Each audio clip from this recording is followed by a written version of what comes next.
While the Allies cursed the German MG-42 for sounding like a buzzsaw from hell, the Germans had their own nightmare, the American M2.50 cal. They said it could punch through walls, engines, and occasionally egos. Soldiers nicknamed it Ma Deuce, half motherly, half monster, and entirely terrifying. It wasn't just another gun, it was a thunderclap that changed how battle sounded. But behind that noise lies a darker truth, one that even the Germans couldn't ignore. So, before we pull the trigger on this story, let's rewind to where it all began. A desperate request and a man named Browning. While mud and wire taught a harsh lesson in World War I, the next problem wasn't bravery or maps, it was targets that simply laughed at rifle bullets. Tanks rolled onto battlefields like hungry steel turtles.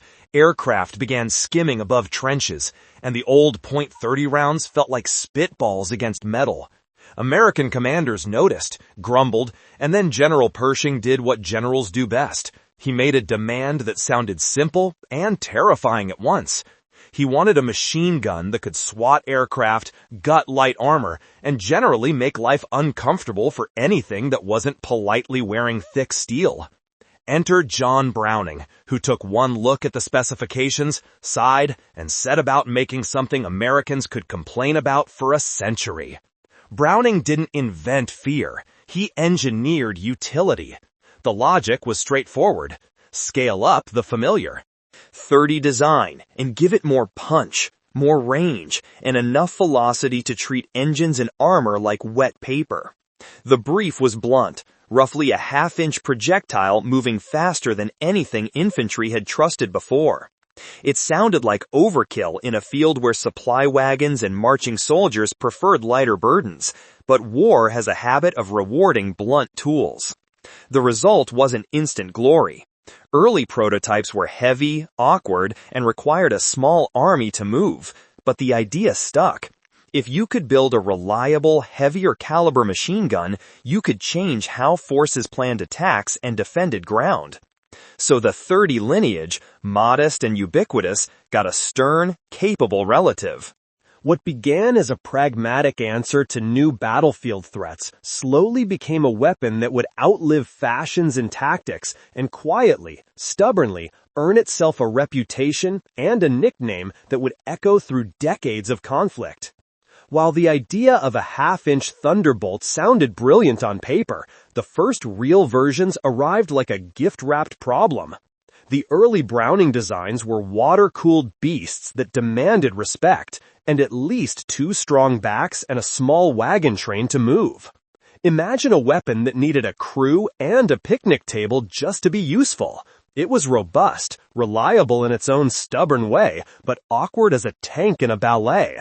Recoil was no polite suggestion. It shoved, jolted, and reminded the gunner who was boss. Troops testing it on the beach or mounted as anti-aircraft found themselves wrestling with weight, trying to feed long belts from the wrong side, and swearing under breath as barrels heated or jammed. Those trials were not failures so much as brutally honest feedback. The gun worked spectacularly when set up correctly, but the setup cost was real. Moving the water-cooled mount, spare barrels, tripods, and belts of .50 rounds meant fewer soldiers available to charge, scout, or carry biscuits. Early users quickly learned that a weapon that required a small expedition to deploy could not be the infantry's everyday friend. Yet, even in inconvenience, it hinted at potential. Where mobility was less important and raw punch mattered, the M1917 and its successors could dominate a field. Engineers scribbled notes, commanders grumbled, and armorers cursed lovingly at their creation. The problem wasn't the concept, it was the logistics. From those sweaty tests came hard lessons: lighter air-cooled barrels, better feed options, and a rethink of where such a gun would live on the battlefield. It was the kind of slow, gritty progress that doesn't make headlines, but without it, there would have been no Ma Deuce to terrify the next generation of soldiers. The early fixes were less magic and more stubborn, sweat and wrench work. Engineers kept the good bits and rethought the rest. They made the feed adaptable so belts could come from either side, swapped internals until the action was friendlier, and built a universal receiver that could accept different barrels depending on the mission. Suddenly, the thing that once needed a small caravan to move could be fitted with a light air-cooled barrel for fighters, a heavier barrel for sustained fire, or a water-jacketed sleeve when endurance mattered. It wasn't sexy engineering, it was practical, stubborn, and obstinately American. Americans could have chased 20 or 30 millimeter cannons like some of their rivals, but they chose the 50 for a reason: balance. The 50 hit hard enough to ruin engines and optics, yet kept rate of fire and ammo logistics manageable. In short, it did a lot without asking for an army to haul its spare parts. Through the 1920s and into the 1930s, those incremental changes stacked up, and by the time war returned, the M2 was no longer a lumbering experiment, but a flexible tool soldiers could mount almost anywhere. It was still loud, still proud, and now, finally, reliably useful. By the time the world was boiling over again, the M2 had stopped being a laboratory curiosity and started showing up everywhere, like that one neighbor who always brings extra tools. Walk through a bomber formation and you could count them in metal teeth. B-17s carried a forest of guns, some variants packing a dozen or more Browning barrels in turrets and waist positions, each one a tiny, insistently American thunderclap. Fighters like the P-47 turned the concept up to 11, 450s tucked in each wing like angry wasps, ready to peel paint off a locomotive or make a tank commander rethink his day. The Douglas A-26 took the idea even further, stuffing weapons into noses and wings until it looked like someone had overambitiously redecorated an airplane for demolition. On the ground, the M2 found new lives. Mounted on tanks and armored vehicles, it became the everyman's cannon for anything that wasn't a heavy tank. Put one on a turret or on the back of a jeep, and suddenly the convoy had teeth. Half-tracks bristled with them like porcupines made of steel. Infantry carried tripod-mounted versions when they could, setting up fields of fire that made open ground a dangerous idea for anyone who liked breathing. It was versatile in the way a good tool is versatile. Not the biggest hammer on the block, but the one that would actually fit in your hand and drive the nail. The effect was practical and sometimes theatrical. Strafing runs turned railheads into smoking puzzles as .50s chewed through engine blocks, fuel tanks, and the soft parts of a train that made it move. Light armored cars and the thinner sides of tanks found themselves vulnerable to careful bursts, optics clouded, tracks snapped, turrets jammed. Aircraft hit by coordinated .50 fire could go from confident to falling apart in a very short span of time. And ground crews learned to hate the telltale bursts that meant parts and livelihoods were about to be rearranged. But the story wasn't just metal and damage reports, it was also about psychology. Soldiers learned to duck differently around positions with a 50 on watch. Assault plans were redrawn, snipers and mortars were assigned new priorities, and the simple presence of that muzzle flash could slow an entire advance. That might sound dramatic, but war is dramatic, and sometimes a single weapon changes how people move, think, and survive. And for all that, the M2 didn't need to be glamorous. It just had to be dependable, loud, and willing to do the job. By the end of the war, it had earned a reputation for showing up in the right place at the right time, and for making even experienced crews think twice when they heard that particular crack in the air. While talk of barrels and bolts can make some eyes glaze over, the heart of the M2's reliability is annoyingly simple and oddly elegant.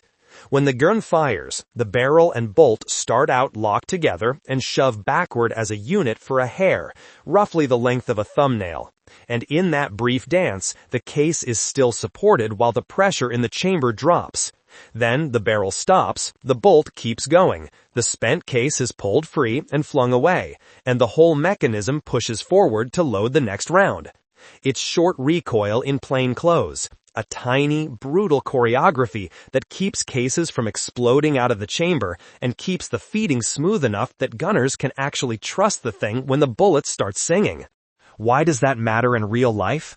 Because when you're firing long belts at an airplane or covering a retreat, the last thing you want is the gun coughing up cartridges or ripping a case.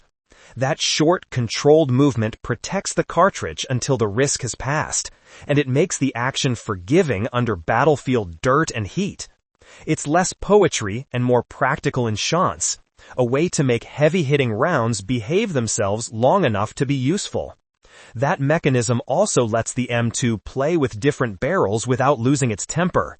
Swap in a light barrel and you get a gun a fighter pilot will tolerate for quick bursts. Plug in a heavy one and it will hang on for sustained suppression. Engineers could tune the balance between punch, heat management, and mobility without changing the basic reliability trick. So while the short recoil bit isn't sexy at a tavern, on a noisy turret, or an exposed pintle, it's the difference between a gun that promises power and one that actually delivers it when everything else is going wrong. To the Germans, the M2 wasn't just another enemy gun, it was a mechanical insult. They'd spent years perfecting the MG34 and MG42, engineering marvels that fired like angry typewriters. Then came this American brute, slower, louder, heavier, but firing half-inch chunks of pure misery that didn't care about cover or common sense. A burst from a 50 didn't just punch holes, it rearranged plans. Stone walls, sandbag emplacements, even the sides of a Panzer fort could crumble, and if not, the optics would shatter or the tracks would jam. For soldiers used to trusting fortifications, it felt like the battlefield itself was giving up on them. Reports spread quickly. Trucks split apart, bunkers torn open, snipers knocked clean out of upper floors. The weapon could reach farther than the MG42, and its rounds hit like miniature artillery shells. German infantrymen began to call areas under M2 watch death lanes, stretches of ground no one volunteered to cross twice. Even when the gun wasn't firing, the psychological weight of knowing it could was enough to shape behavior. Attacks shifted to nighttime or used smoke screens, and mortar crews learned to target the telltale rhythm of its thudding voice before daring to move forward. Rumors took hold too. Some soldiers swore the M2 was banned by the Geneva Convention. Surely anything that destructive had to be illegal. It wasn't, of course, but the myth says plenty about how it felt to face one. The impact on a body was horrific, yes, but what truly terrified troops wasn't gore. It was the absolute futility of cover. A brick wall, a sandbag, a thin layer of armor, nothing guaranteed safety. When something could ignore your best defenses, courage became a scarce commodity. In those moments, the smart ones stopped thinking about bravery and started thinking about geometry, angles, shadows, anything that might keep them out of that line of fire. One often-told story from the late war describes an American convoy ambushed near a forest road. The Germans expected to catch soft trucks and scattered troops. Instead, the lead vehicle mounted a quad 50, 4 M2s tied together like an angry church organ. When it opened up, the tree line dissolved. The ambushers didn't retreat, they vanished. Survivors described it as the sound of the air tearing apart. It wasn't precision fire, it was punishment. Even tanks hesitated to move into a zone lit up by those muzzle flashes. The same weapon that chewed up the Luftwaffe's planes was now chewing through ambushes, trenches, and occasionally morale itself. By 1945, every German soldier had heard the legend of the 50. Some dismissed it as American overkill, others called it unfair, but everyone respected it. It forced tactical evolution, no more frontal charges, more indirect fire, and more caution than pride would normally allow. Ironically, that fear saved lives. Men who refused to expose themselves lasted longer. But deep down, it wasn't just fear of dying. It was the dread of facing a weapon that didn't seem to care about the old rules. In a war filled with machines, the M2 stood out, not because it was perfect, but because it was brutally efficient. An unblinking reminder that sometimes simplicity, when scaled up just right, is terrifying enough. The Germans prized high cyclic rates and precision from weapons like the MG42, a fearsome tool, firing the nimble 8mm Mauser that chewed through infantry at terrifying speed. The American .50 BMG played a different game, far heavier, delivering many times the energy of an 8mm round and behaving more like a light artillery punch than a rifle bullet. It wasn't about cadence so much as blunt stopping power and reach.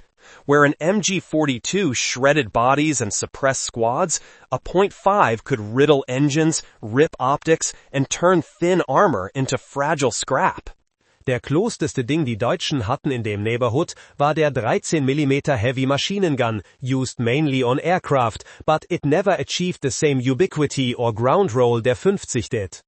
Doctrine often favored calibers that fit their tempo, fast, mobile und effizient, während the Allies leaned into logistics that could support heavier, multi-purpose weapons. When the opportunity arose, Germans did not scorn captured M2s, they mounted them, adapted ammo und occasionell used them für coastal defense or anti-aircraft when desperate. In short, es war nicht, dass die Germans lacked Respekt für den 50, es war, dass deren industrielle Habitate und taktische Choices layten dem down einen anderen Part. The result was two philosophies, one built for rhythm and volume, the other for raw reach and punishment. And on many battlefields, the latter proved annoyingly effective. By the time the M2 left the factory for good, people had started tinkering with what its cartridge could actually do. And the list reads like a small folder of specialized mischief.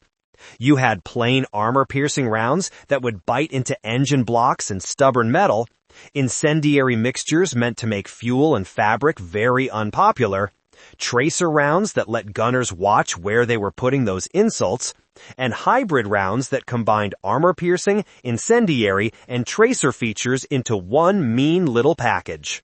Then came SLAP, the Sabotted Light Armor Penetrator, essentially a skinny dart launched out of a fat cartridge to punch through light armor like a hot knife through bad intentions. There was also the Raufoss-style multi-purpose round, part kinetic, part incendiary, part explosive, a Swiss Army knife in one case. These munitions expanded what a single M2 could do. It wasn't just a big machine gun anymore, it could play anti-air, anti-material, and anti-everything else roles depending on the mix of belts you fed it. Engineers and battlefield tinkerers then took the spirit of the 50 and shoved it into other toys. The cartridge inspired anti-material rifles, big single-shot beasts like the Barrett that let one shooter reach out and make mechanical things unhappy from far away. Someone else thought, if one is good, four must be better, and slapped together the Quad 50 mounts, a brutish platform that answered the problem of time on target by simply multiplying lead. After World War II, you could track the M2's fingerprints on Korea and Vietnam, on convoy defense jobs where trucks learned to look meaner, and on countless cold nights when a remote weapon station or pintle-mounted M2 kept a checkpoint honest. Modern upgrades, quicker barrel changes, improved flash devices, a proper manual safety and newer configs kept the concept relevant without breaking what already worked. The M2A1 and its kin didn't try to be clever. They kept the attitude. Loud, reliable, versatile. Decades of tweaks turned a WWII-born idea into a platform that could still make bad things happen to targets that thought themselves safe. Call it evolution, call it stubbornness. Either way, the .5 aged like a scoundrel with good manners. Still dangerous, still useful, and always a bit mischievous. A century after John Browning first sketched its shape, the M2 still hums the same brutal song. It has outlived empires, dictators, and a few too many generals who swore they'd replace it next year. It never tried to be clever, just reliable. A machine that doesn't care about weather, politics, or trends. Point it in the right direction, feed it right, and it will do exactly what it did in 1933, 1968, and last Tuesday. That kind of consistency is rare in war or in life. It's not a perfect weapon. It's heavy, loud, and stubborn. It kicks hard enough to bruise both your shoulder and your ego. But perfection was never the goal. Balance was. The M2 hits that strange middle ground where engineering, logistics, and raw practicality shake hands. It can fit on a tank, a boat, a helicopter, or a tripod in the dirt. It doesn't need a new doctrine or a user manual thicker than the gun itself. It just works, and it keeps working, decade after decade, proving that sometimes evolution just means not messing with what already wins. Today, it serves next to lasers, drones, and digital targeting systems that would make Browning's jaw drop. And yet, beneath all the high-tech gear, the same old thump-thump of the .50. 50 reminds everyone that a century-old idea can still rule the battlefield. Maybe that's its true genius. Not innovation, but endurance. So, after hearing the story of this century-old heavyweight, what do you think? Which weapon, in your eyes, changed the course of war the most? Let me know down below. And if you enjoyed this look into the May Deuce and her loud, stubborn legacy, don't forget to like, subscribe, and keep your helmets on. History's got plenty more ammo where that came from.